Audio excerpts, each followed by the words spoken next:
Did you get this? Oh yes, Queenie practiced a lot on emotive contrast and she will pay a lot of attention to it and she will get very quiet and sometimes very loud voice. So she'll definitely make it today. What about head shark Howard? What do you think, Howard? Yes, I also have 100% faith in her speech. And the subject is Titanic. Titanic. Titanic, the epic film that came out in the late 1990s. I'm sure many of you sitting here today have watched the film and been mesmerized by the epic scene in the end.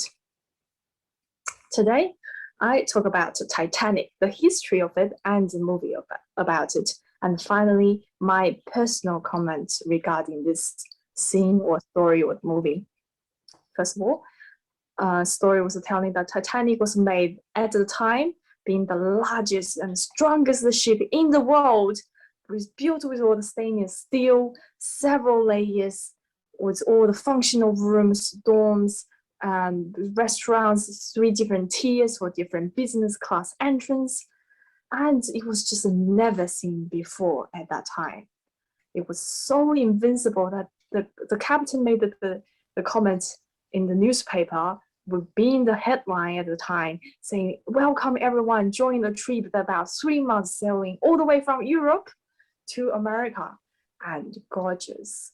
So many people bought the tickets and they went for it. They were viral for it. It was such a big event and hundreds of people gathered at the port, watched its maiden sail to the sea.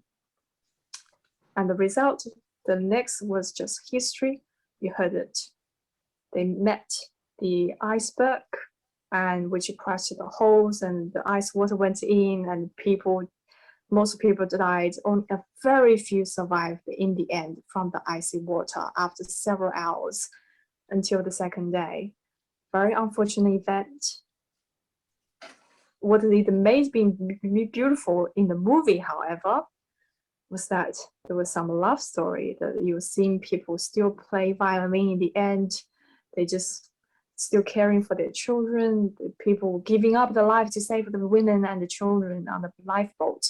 Some heroic act that we have seen, that people trying to save their loved ones, they making prayers, they still remain faithful and hopeful, and it was life and death, yet beautiful and vulnerable. I think in the reality, when that really the disaster came that second, probably people won't be that peaceful or calm. They'll probably be very, very frantic and just so hectic. It will be screaming all over the place when they watch the water just submerge into the headline. I guess that's how we want to beautify a very disastrous yet epic scene. And luckily, we have it re-emerged in the movies. My feedback or my comments on those times were that I thought it is not really an iceberg that crushed the invincible, the indestructible ship at the time. It is a pride, it's their arrogance. It is because they think it is the strongest ship in the world, therefore they only put about 6 lifeboats there, not even enough to save their own cabin crews, let alone the rest of the passengers.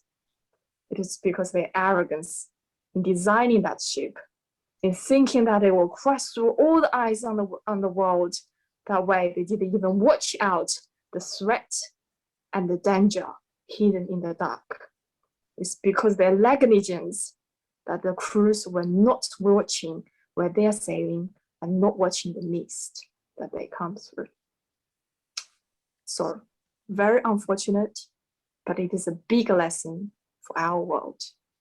We should know that no matter how big it is, even though it is a rocket, a spaceship, be it just as gigantic as the best, the largest, still it comes to the day of destruction.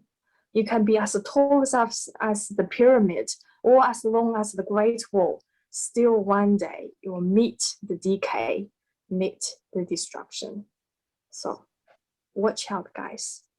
Always stay humble, be careful, diligent with your work, and always watching out what may go wrong, not what everything may go right. And that will save you from the dangers hidden in the dark side. So watch out, guys, and be brave, be alert, always. Thank you, Queenie. Okay, yeah. Judges. The emotive contrast was vocal variation was there.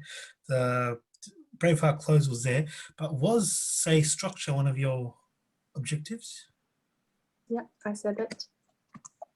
Okay, there's a question mark on that, but on the structure, but I'll leave it to the two judges to decide. Yeah, look, Queenie, as you know, I got to judge you on structure, also vocal contrast, and you know the stands are pretty high. So because it's especially vocal contrast, I say pass.